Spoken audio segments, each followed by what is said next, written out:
자, 두 번째는 딥러닝에 대해서 알아보는 시간 갖도록 하겠습니다. 자, 과연 딥러닝은 무엇일까? 과연 우리가 배웠던 그 신경망, 그리고 퍼셉트론이라는 모델, 그리고 다층 퍼셉트론, 이것과 비교해서 딥러닝은 어떤 차이가 있을까요? 한번 살펴보도록 하겠습니다. 자, 보시면은 이 딥러닝은요, 말 그대로 딥입니다. 딥, 깊은, 어떤 심층, 깊은 이런 의미를 가지고 있는데, 일반적으로 우리가 배웠던 일반 신경망은요, 여기 보시면 이렇게 은닉층 자체가 굉장히 작은 수를 가지고 있습니다. 사실은 이제 궁극적으로는 이 신경망을 사용하는 거는 똑같은데, 이렇게 용어적 차이가 있는 이유는 이렇게 이 히든 레이어 자체, 은닉층이 뭐 대략 두세 개, 두 개 이하 뭐 이렇게 조금 작게 운영을 하던 이런 다층 이 퍼셉트론과 달리 이 딥러닝은요, 말 그대로 심층 신경망을 의미를 합니다. 그래서 딥 뉴럴 네트워크라고 해서 굉장히 이 레이어의 수가 많은, 이 히든 레이어의 수가 굉장히 깊은 이런 심층 신경망을 의미를 하는데요. 한 가지 예로 이렇게 보시면 실제 입력으로부터 단순히 뭐 두세 개만 있는 게 아니라 굉장히 이 깊은 어떤 레이어의 수를 가지는 것을 알 수 있습니다. 자, 이렇게 딥러닝은요, 다수의 은닉층을 포함하고 있다라고 이해를 하시면 되겠어요. 네, 그래서 이제 딥러닝, 딥러닝은 과연 무엇인지 한번 좀 더 자세하게 알아보면요. 자, 보시면 우리 일반 신경망과 딥러닝 신경망. 자, 일반 신경망은 또 하나의 차이가 있습니다. 이제 딥하다는 심층 이 부분의 차이점뿐만 아니라 원시 데이터에서 직접 특징을 추출하는 이제 핸드크래프트 피처라고 하는데요. 직접 핸드 피처드 뭐 이렇게 직접 손으로 특징을 정의한 다음에 그 직접 정의한 특징을 추출해서 만든 특징 벡터를 입력으로 사용하는 이런 일반 신경망 모델과 달리 이 딥러닝은요, 특징 추출과 학습을 함께 수행을 합니다. 자, 일반 신경망은 이 실제 원시 데이터, 로 데이터로부터 특징 추출을 하고, 즉 특징 벡터를 선정해서 그거에 따라 신경망으로 학습을 해서 출력을 하는 형태로 동작을 합니다. 즉 이렇게 만들어진 경우에는요, 이 특징 추출을 잘 해야지만 이 신경망 학습이 잘 이루어질 수 있겠죠.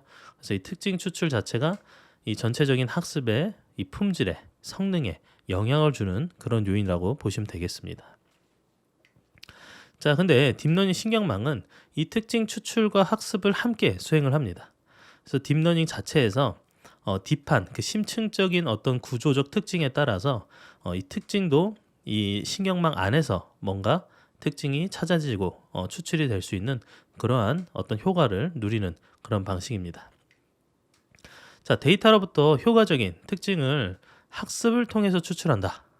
그랬더니 이 데이터의 특징 자체도 사람의 손을 거치지 않고 데이터로부터 어떤 특징이 중요한지를 자동으로 이렇게 추출하게 했더니 오히려 더 우수한 성능을 보여주는 이렇게 결과가 나왔습니다. 자, 결론적으로는 일반 신경망과 좀 달리 이 특징 추출과 어떤 신경망의 구성, 학습을 하나의 그냥 딥러닝 신경망이 수행을 한다라고 이해를 하시면 될 것 같아요. 자, 그리고 이렇게 깊은 신경망, 딥러닝을 하다 보면 딥러닝 자체가 말 그대로 깊기 때문에 히든 레이어, 은닉층이 많게 되죠. 자, 은닉층이 많으면, 자, 다층 퍼셉트론에서는요, 기존의 이 MLP 다층 퍼셉트론은 여기에 문제가 있었습니다. 은닉층을 둬서 이렇게 멀티 레이어 형태로 퍼셉트론을 구성하는 건 좋은데, 이렇게 이 은닉층이 많아지면 많아질수록 이 출력층에서 실제 이 출력층에서 그 아래층으로 갈수록 전달되는 이 오차가 크게 줄어들어서 학습이 되지 않아 생기는 문제가 발생했습니다. 자, 보시면 여기에 우리가 어떻게 하죠? 백프로퍼게이션 알고리즘 돌리잖아요. 즉 여기에서 어떤 오차에 대해서 적절하게 수정을 할 수 있도록 이 전파시켜서 뭔가 개선을 시켜줘야 되는데, 이 웨이트 값을 변경해줘야 되는데 여기에 전파가 안 되는 겁니다. 그래서 이런 걸 뭐라고 그러냐면 Vanishing Gradient Problem이라 합니다. vanishing gradient problem. 그래서 기울기 소멸 문제라고 이렇게 정의를 하고 있는데요.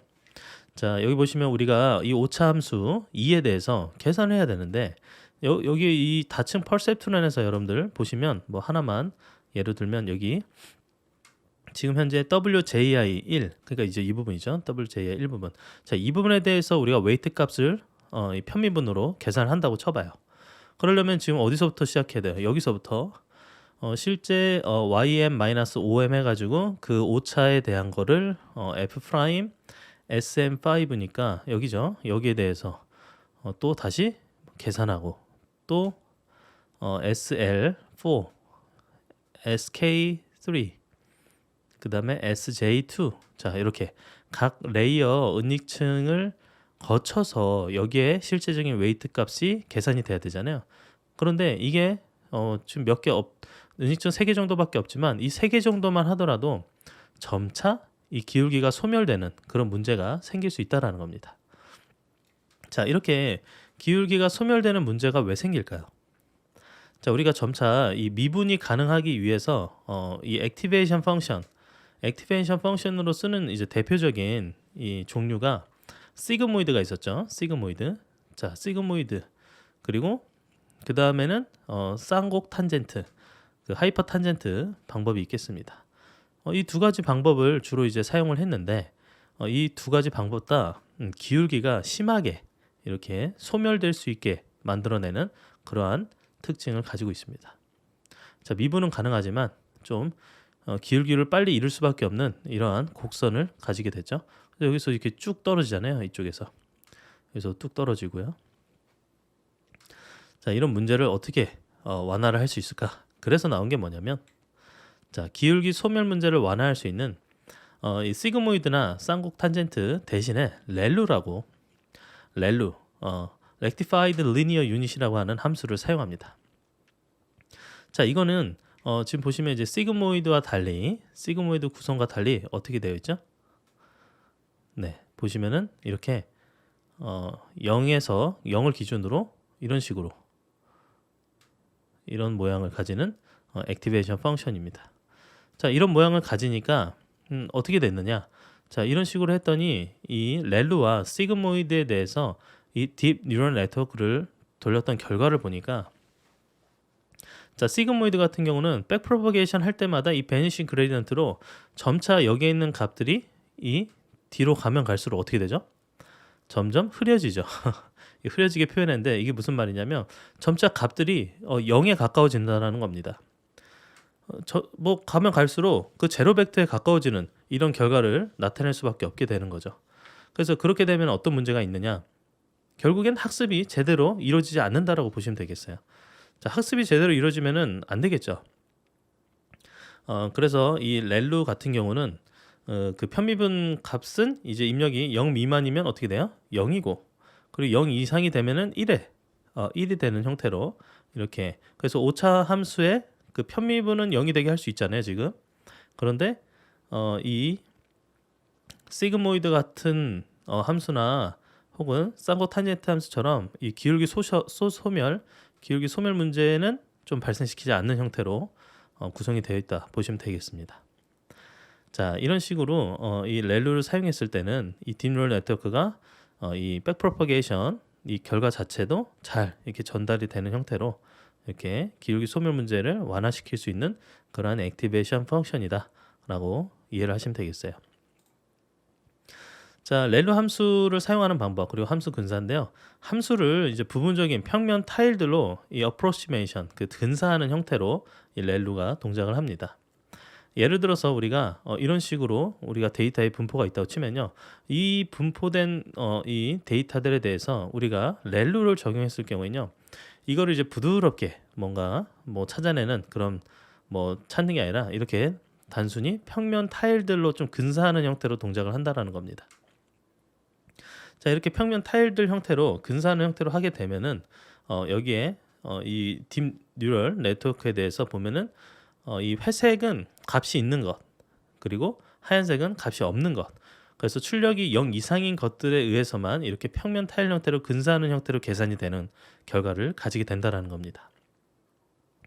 자, 이 결과가 이제 입력의 그 선형 변환, 즉 입력은 가중치 행렬의 곱으로 이제 계속 표현이 되잖아요. 그래서 그 결과 자체가 우리가 0 이상인 것들에 대해서만 이렇게 평면 타일 형태로 계산되는 구조를 가진다라고 이해를 하시면 되겠습니다. 자, 그리고 액티베이션 펑션 우리가 이제 렐루에 대해서 살펴봤는데, 자, 이 렐루가 처음 나왔을 때만 하더라도 이거는 굉장히 큰 의미가 있는 어떤 성과였습니다.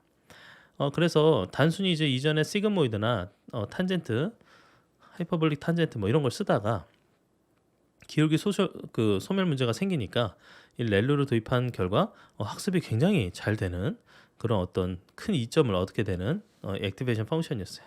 그래서 렐루를 거의 이제 표준처럼 많이 사용을 했습니다. 근데 이제 그 렐루와 함께 렐루의 어떤 여러 가지 파생된 그런 또 버전이 있는데요. 이 리킬 렐루라고 해서 0 이하에 대해서 아예 0 이하는 0으로 이렇게 취하는 것이 아니라 이렇게 조금 반영을 시켜줘서 이 실제적으로 0 이상의 값은 뭐 1로 이렇게 점차 증가하지만 여기 0 이하는 좀 작은 비율로 이렇게 이 리키하게 렐루 가져가는 이런 모습을 가지는 방법이 또 있고요. 그리고 이제 맥스아웃은 그 입력을 여기 보시면 그 웨이트 뭐 바이어스 웨이트 바이어스 뭐 이런 식으로 두 개 중에 그 선형 변환을 해서 두 K 값 이제 여기에서는 그 이 선형 변환해서 얻은 값이 있잖아요. 값 중에 좀 더 큰 거를 선택을 하는 겁니다. 그래서 맥스아웃 해가지고 큰 값으로 이렇게 가장 큰 것을 선택하는 형태로 이렇게 동작을 한다. 이렇게 이해하시면 되겠고요. 그 다음에 이제 ELU라고 해서 엘루가 있습니다. 엘루. 얘는 이 리킬 엘루와 좀 다르게 어떻게 돼 있죠? 자, 이렇게 이 1 이상에서는 똑같은데 이 밑에서 이 부분을 그냥 또 이렇게 꺾지 말고 이렇게 좀 부드럽게 꺾일 수 있도록 이런 식으로 구성을 합니다. 자, 그래서 이렇게 활성화 함수의 뭐 다양한 버전들이 있는데 이 뭐 기본적으로는 렐루를 많이 쓰고요. 그리고 이제 그에 따라서 뭐 리킬 렐루나 뭐 혹은 엘루 같은 이런 것들을 선택해서 쓰는 경우가 많이 있습니다. 자, 그 다음에 이제 가중치 초기화입니다. 자, 가중치 초기화. 여러분들 우리가 각각의 신경망들을 통과시킬 때마다 사실은 어떠한 과정을 거치죠? 그 웨이트 값을 어떻게 해요? 곱을 계속 하잖아요. 그래서 입력에서 그 웨이트 값이 계속 곱해지는 형태로 동작을 하는데 이 가중치의 초기 값은요, 신경망의 성능상 굉장히 큰 영향을 주는 그러한 요인이라 보시면 되겠습니다. 왜냐하면 이 가중치가 무엇이냐에 따라서 이 그 특정 동일한 어떤 구조의 신경망을 동일한 학습 데이터를 사용해서 학습을 했다 하더라도요, 가중치의 초기 값이 무엇인지에 따라서 이 신경망의 성능 차이 자체가 성능의 차이가 좀 날 수가 있습니다. 보통은 이 신경망의 가중치를요 어떻게 할까요? 초기 값으로 그냥 0에 가까운 이 랜덤 무작위 값을 사용을 했습니다. 자, 근데 이 무작위 값을 사용한다는 것은 무슨 의미가 있냐?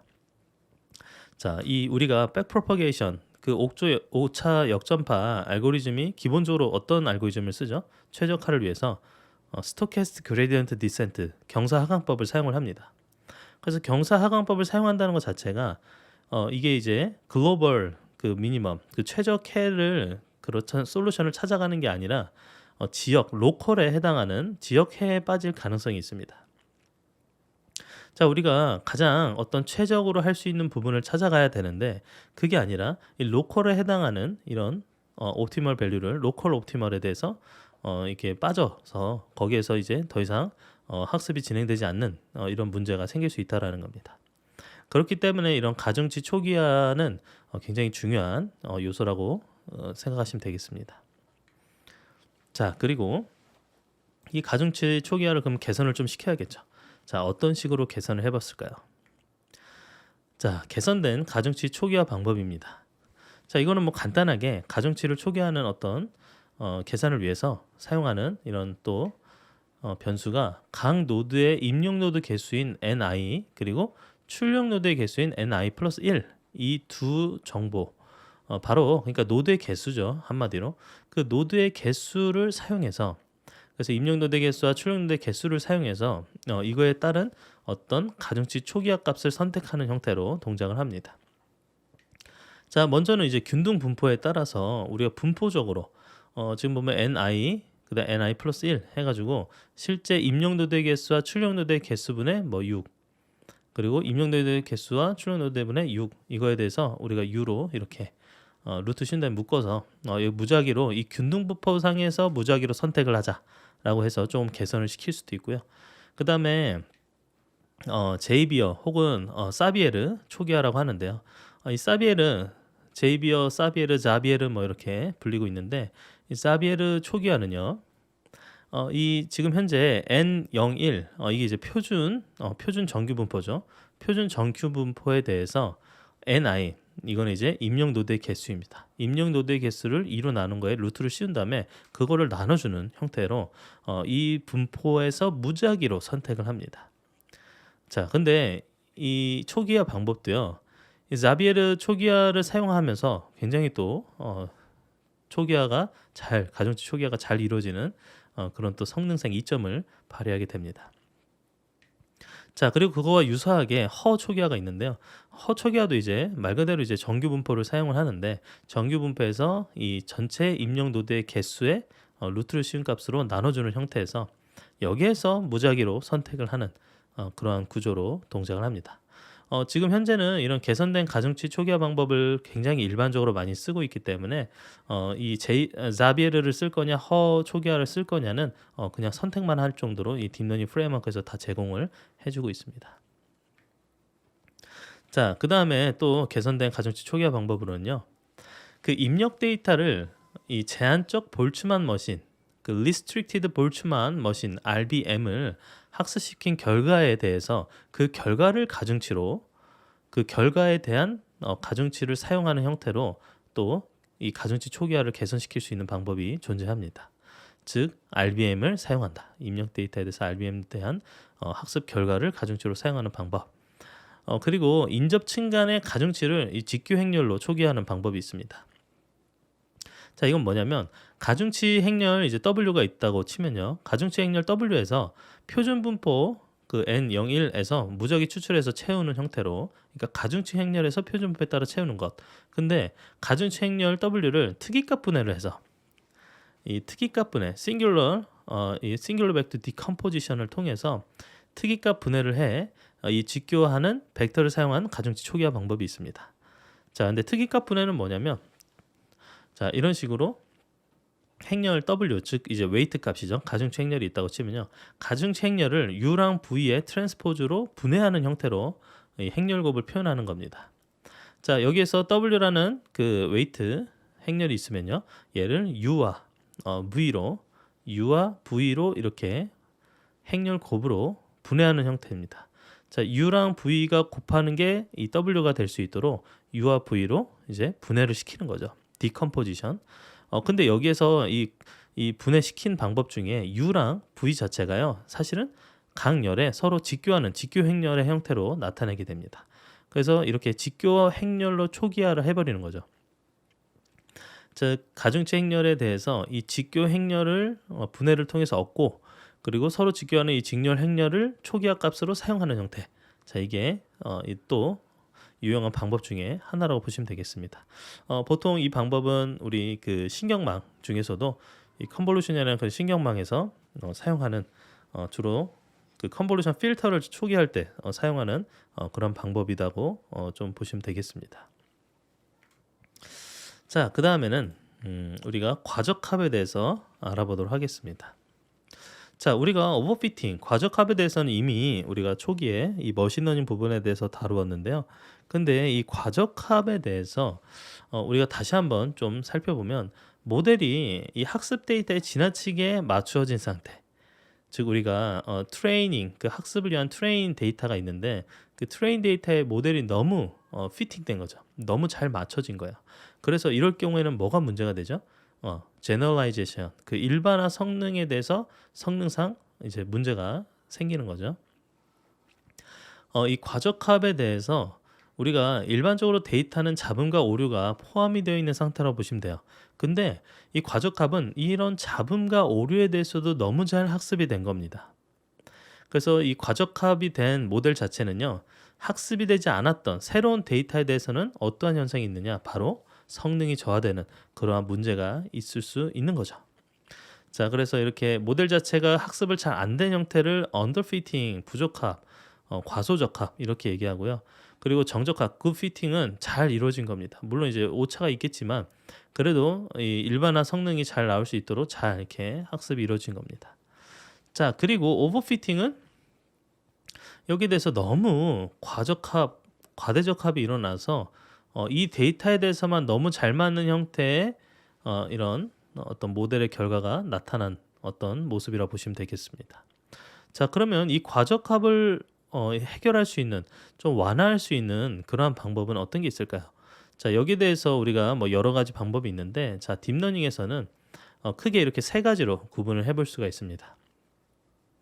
자, 이 머신러닝에서 우리 그 리니어 레그레션에서도 많이 사용되는 레귤러라이제이션, 규제화가 있습니다.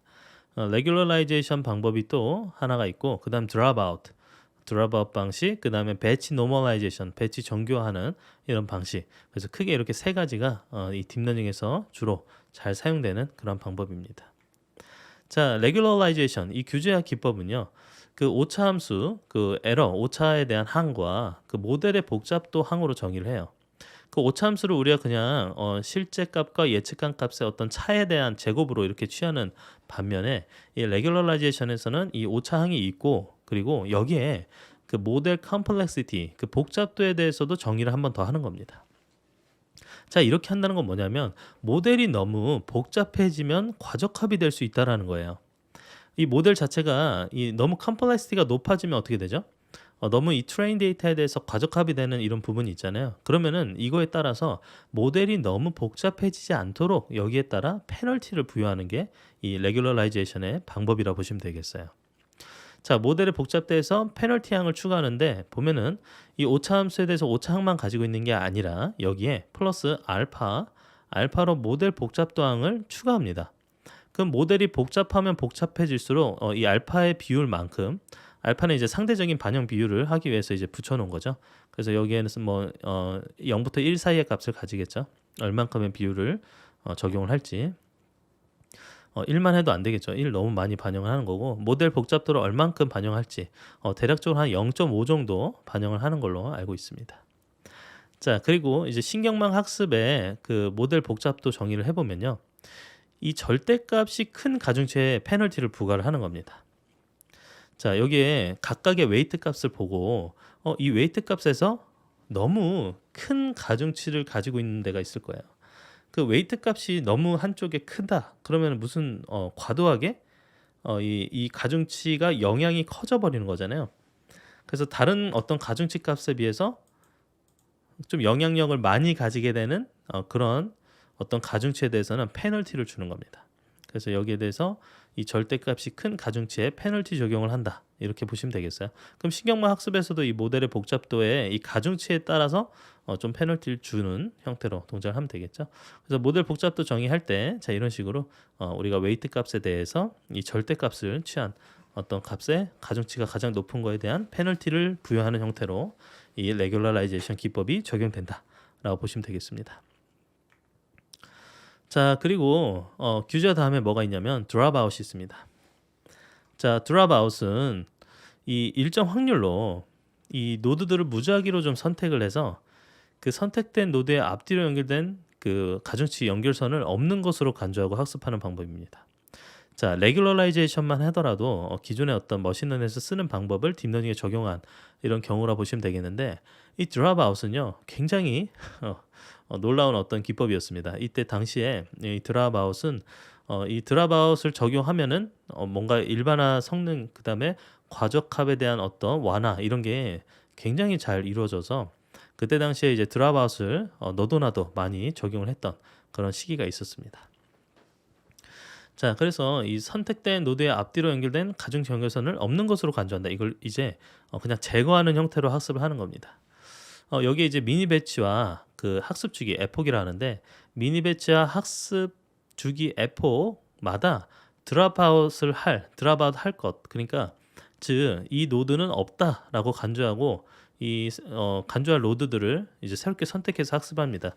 그러니까 주기적으로 이 랜덤으로 무작위로 내가 학습에 사용하지 않을 노드를 선택을 해버리는 거야. 그래서 어떤 추론을 할 때는 당연히 드랍아웃을 하지 않고 전체 이제 학습된 신경망을 사용해서 이제 계산을 하겠죠, 출력을. 근데 이제 학습할 때는 이 드랍아웃을 통해서 지금 전체 이 모양으로 되어 있는 이 전체 이 fully connected 된 이 신경망 자체를 학습을 하는 것이 아니라, 자, 오른쪽과 같이 이렇게 건너뛸 계산을 하지 않을 이런 노드들을 이제 랜덤으로 선택을 한다라는 겁니다. 자, 그럼 이렇게 랜덤으로 선택된 노드들은 스킵하면서 학습이 이루어지게 되어 있습니다. 자, 이렇게 하니까 어떤 성능상의 이점이 발생을 한다라는 겁니다. 자, 먼저 이제 미니 배치 개념부터 좀 살펴보면요. 자, 미니 배치는 전체 학습 데이터를 일정 크기로 나누어서 놓은 것을 이제 미니 배치라고 합니다. 자, 우리가 그래서 전체 데이터가 10이다. 10에 대해서 하나씩 나눈다. 그럼 10개로 총 나눠지겠잖아요. 그럼 그 10개 하나하나 개수. 그래서 한 개수 이렇게 일정 크기대로 나눈 거. 이게 이제 미니 배치라고 합니다. 자, 근데 학습 데이터가 너무 클 경우에는 당연히 미니 배치 단위로 이제 좀 학습을 합니다. 학습 데이터 너무 크면 이제 학습하는데 굉장히 오래 걸리고 메모리 사용량도 많으니까요. 그래서 미니 배치를 많이 사용을 하고요. 자, 그레디언트 디센트 메소드 적용할 때는요, 그 미니 배치의 그레디언트를 적용을 합니다. 우리가 학습 데이터에 대해서 이제 잘게 미니 배치 단위로 나누었기 때문에 실제 경사각법을 수행할 때도 미니 배치의 그레디언트로 동작을 하는데, 이때는 미니 배치에 속하는 각 데이터의 그레디언트의 평균을 사용을 하게 되어 있어요. 그래서 보시면 이렇게 10개 데이터로 구성된 미니 배치의 그레디언트를 계산한다 치면, 지금 이게 그레디언트 G죠. 그레디언트 GI. 근데 10개니까 10분의 1로, 그래서 각 10개마다 이 그레디언트 값을 전체를 다 합치면 이렇게 미니 배치의 그레디언트 전체적인 그레디언트 G로 이렇게 표시를 할 수 있겠죠. 자, 그래서 미니 배치 단위로 이렇게 수행을 하면 이 데이터에 포함된 오류들이 있는데 그 오류에 대해서 좀 둔감한 학습을 하게 되겠습니다. 나누었기 때문에 그 나눈 거에 대해서 각각의 그레디언트를 갖잖아요. 그래서 데이터에 포함되는 어떤 오류에 대해서 좀 둔감해요. 그러면 어떻게 될까요? 우리가 오류나 잡음에 대해서도 이렇게 과적합으로 학습되는 거를 좀 둔감하게 하기 때문에 이 과적합 문제 완화에도 조금 도움을 받는 그런 형태로 사용을 할 수 있겠죠. 자, 이렇게 우리가 미니 배치가 있고, 이제 학습 주기는 간단해요. 그래서 우리 에폭으로 그 전체의 학습 데이터를 한 번에 학습에 이용하는 그런 어떤 단위입니다. 그래서 몇 번 학습할 거냐가 이제 또 중요한, 또 이 하이퍼 파라미터 값으로 중요한 어떤 선택인데요. 그래서 보통은 몇 번 에폭을 돌려야 되는지가 좀 잘 선택해야 되는 그런 어떤 값이라고 보시면 되겠습니다. 자, 이렇게 드랍아웃을 통해서 다양한 조합의 이제 부분 신경망을 좀 하는 어떤 결과를 얻게 되잖아요. 그래서 전체가 아니라 이렇게도 해보고 또 다른 랜덤에서도 해보고 저런 랜덤에서도 해보고 그 할 때마다 에폭마다 다른 어떤 신경망의 구조를 학습하는 역할을 하게 되어 있습니다. 그래서 뭐 같은 어떤 신경망을 학습하는 경우가 없을 정도로 랜덤하게 잘 드랍아웃이 된다고 치면 이거는 어떤 효과가 있을까요? 여러 신경망을 가졌던 이거에 대한 전체적인 어떤 결과를 종합하는 형태로 좀 더 좀 좋은 어떤 성능상의 이점을 얻을 수도 있습니다.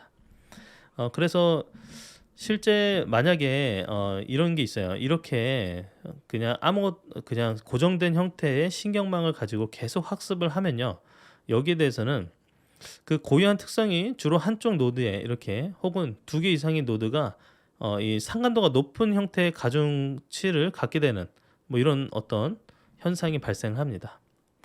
그래서 이렇게 좀 높은 가중치를 갖게 되는 이런 고유한 특징을 이제 추출하지 못하게 되는 거죠. 이 상관도가 높은 가중치를 갖게 되는 이 고유한 특징을 추출하지 못하게 되면 당연히 학습 데이터에 대해서는 뭐 좋은 결과가 나오겠지만 새로운 데이터에서는 제대로 좀 결과를 내지 못하는 과적합 현상이 발생을 하게 되는 겁니다. 자, 그럴 때 이거를 완화하는 방법으로 이 드랍아웃이 상당히 좋은 성능 개선을 할 수 있는 방법이라고 보시면 되겠습니다. 자, 이렇게 과적합 현상이 발생되는 이런 부분을 이제 공적응이라는 말로 이제 사용을 하는데요. 근데 이제 이 드랍아웃을 통해서 공적응 문제도 완화하고 그리고 과적합 문제도 상당 부분 이 좀 회피할 수 있는 그러한 방법이라고 생각을 하시면 되겠습니다. 자, 이 배치 정규화 기법, 배치 노멀라이제이션 이 기법은요. 그 내부의 공변량 이동 문제를 좀 해결할 수 있는 방법입니다. 자, 보면은 내부 공변량 이동이라 해서 우리가 오차 역전파, 백프로퍼게이션 그 에러 백프로퍼게이션 알고리즘을 통해서 학습이 진행되잖아요. 신경망이. 근데 그 이전 층들의 학습에 의해서 그 이들 층의 가중치가 이제 바뀌어요. 바뀌면 어떻게 돼요? 이전 층들의 학습에서 지금 현재 있는 층의 가중치가 바뀌게 되면 그 현재 층에 전달되는 데이터의 분포, 이 현재 층이 학습했던 이 시점의 분포랑 차이가 있겠죠. 그래서 이게 우리가 백프로퍼게이션 할 때 지금 현재 이 층에서 이전에 있는 어떤 결과가 바뀌게 되면 지금 현재 층에 있는 분포나 이런 게 바뀌게 되기 때문에 이런 것들에 따라서 학습 속도가 저하되는 문제가 있습니다. 이 분포가 사이에 분포의 차이가 발생을 하게 되잖아요.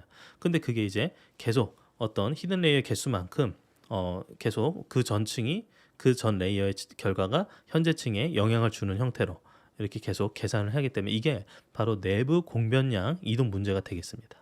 자, 그래서 이 배치 노멀라이제이션 개념이 탄생을 했는데요. 보면은 이 신경망의 각 층에서 그 미니 배치 B에 각 데이터의 가중치 연산을 적용한 결과 XI의 분포를 이제 정교화를 시키는 겁니다. 자, 우리가 그래서 이 하나의 이 미니 배치 단위 B에 이 데이터에 대한 어떤 가중치 연산을 이제 결과인 XI에 대해서 이 분포 자체를 노멀라이제이션 한다. 정교화를 시킨다. 왜 그럴까요? 정교화를 시키는 이유. 자, 이거에 대해서 다음 페이지에서 보고, 자, 정교화를 시키는 과정을 보면은 이 XI의 평균 그 뮤 B가 되겠죠. 왜냐면 미니 배치 B에 대해서 그 뮤 B가 0이 되고 표준 편차 시그마 B는 1이 되도록 변화를 합니다. 배치 노멀라이제이션 방법이에요. 단계로는 그 XI 평균이 뮤 B가 0이 되고 표준 편차 시그마 B는 1이 되도록 변화를 한다. 그리고 여기에 크기 조정 파라미터가 있습니다. 스케일링, 그 크기를 조절할 수 있는 그런 파라미터가 있는데 감마죠. 그 감마값, 그 크기 조정 파라미터 감마값과 그 쉬프트 이동에 사용되는 파라미터 값 베타를 적용을 합니다. 그래서 감마값과 베타 값을 적용을 한번 시키고요. 그 다음에 그에 따라서 변환된 yi의 생성.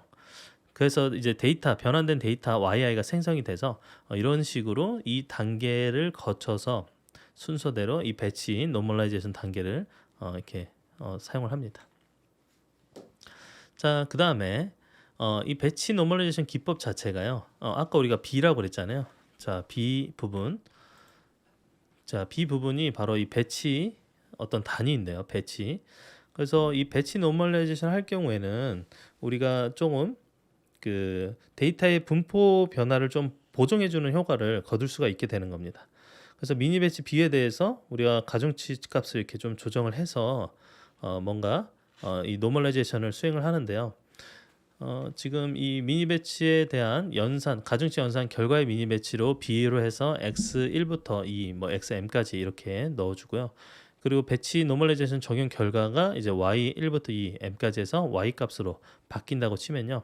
그러면은 이제 우리가 X에 대해서 최종 결과의 Y의 값으로 그 노멀라이제이션을 수행을 해야 되는데 아까 얘기했던 것처럼 뮤 B가 있었잖아요. 뮤 B. 뮤 B는 이제 미니 배치에 지금 현재 해당하는 그 미니 배치의 평균을 의미합니다. 뭐 평균이야 그냥 뭐 계산식은 아주 쉬우니까요. 그냥 이렇게 전체 X에 대해서 평균을 이렇게 취하면 되겠죠. 자, 그다음 미니 배치의 분산 바로 시그마 B가 되겠습니다. 자, 이 시그마 B는요. 이것도 그냥 이제 분산값을 계산하면 됩니다. 그래서 분산값은 이제 평균을 각각의 값들마다 이제 평균을 뺀 제곱을 취하는 형태로 이렇게 계산할 수 있죠. 그래서 분산 계산하고 그리고 XI의 해가지고 이제 실제적인 정교화를 거친 결과가 되겠습니다. 자, 정교화는 뭐 사실은 이제 분산분해 우리가 여기 보시면 지금 시그마 b 분산에다가 엡실론 좀 추가해서 루트 씌우고 그거를 그 xi 마이너스 뮤 b 그러니까 실제 값에서 평균을 뺀 거를 이 분산의 루트 씌운 값으로 나눠주면은 우리가 원하는 그 노멀라이제이션 된 결과값으로 볼 수가 있겠죠. 근데 이렇게 노멀라이제이션 된 결과 xi의 햇을 구했다 하더라도요. 거기에 대해서 우리가 뭘 적용한다 그랬죠 아까? 그 스케일링 크기를 조정할 수 있는 이런 감마 파라미터와 그리고 이동 변화 시프트 변환을 수행하는 그 베타 파라미터 이 두 가지를 결합해서 여기 보면 이제 감마의 정규화된 값인 xi의 햇 그리고 플러스에 이제 이동 변환을 시킬 수 있는 파라미터인 베타를 이렇게 더해 줍니다. 그러면 최종적인 i에 대한 값으로 가져갈 수 있겠죠. 자, 이게 바로 이제 배치 노멀라이제이션인데 그럼 과연 배치 노멀라이제이션은 언제 수행이 될까요? 자, 처음에 우리가 이제 가중치 적용하는 부분 배웠잖아요. 가중치를 몇으로 할지 적용하는 부분이 있고, 그다음 렐루 액티베이션 펑션을 적용하는 부분, 이 부분 사이에 이 배치 노멀라이제이션을 할 수 있는 이런 배치 노멀라이제이션 블락을 둘 수가 있습니다. 자, 우리가 배웠던 것처럼 평균 뮤에 대해서 계산하고 표준 편차 시그마에 대해서 계산한 다음에 거기에 따라 어떻게 하죠? 우리 크기 조정, 감마와 이동 변환, 베타 파라미터를 적용한 것으로 이 배치 노멀라이제이션을 수행하고 거기에 대한 값을 이제 최종적으로 렐루를 액티베이션 펑션을 적용하는 형태로 사용을 할 수가 있겠죠. 자, 근데 이 배치 노멀라이제이션은 정말 마법과 같은 일이 일어날 정도로 굉장히 이 딥러닝 부분에서 안 쓸 수가 없는 이런 어떤 기법이라 보시면 되겠어요. 배치 정규화는요 오히려 이 가중치 초기화에서 초기값 결정하잖아요. 그 초기값에 크게 영향을 받지 않게 됩니다. 중간중간에 계속 노멀라이제이션 하니까요. 그래서 초기값 설정을 뭘로 할지 뭐 그렇게 크게 신경을 쓰지 않아도 됩니다. 예전에는 이제 초기값 선택이 중요했다고 치면요. 이 배치 노멀라이제이션을 하면은 초기값에 대한 어떤 선택에 따라서 큰 영향이 있지 않게 되는 그런 장점이 있고요. 그리고 학습률도 우리가 굉장히 러닝 레이스 몇으로 할지 이런 하이퍼 파라미터 값을 뭘로 할지가 중요했는데 이 배치 노멀라이제이션 하면은 이 러닝 레이스를 너무 작게 하거나 할 필요도 없습니다. 이 학습이 빨리 진행되는 어떤 형태로 그런 배치 노멀라이제이션이 동작을 하기 때문에요. 게다가 이 과적합도 억제를 하는 특성이 있는 거죠. 네, 그래서 드랍아웃을 굳이 안 하더라도 배치 노멀라이제이션만 잘하면 또 성능이 좋은 어떤 모습을 보이는 그런 결과도 보여주고 있습니다.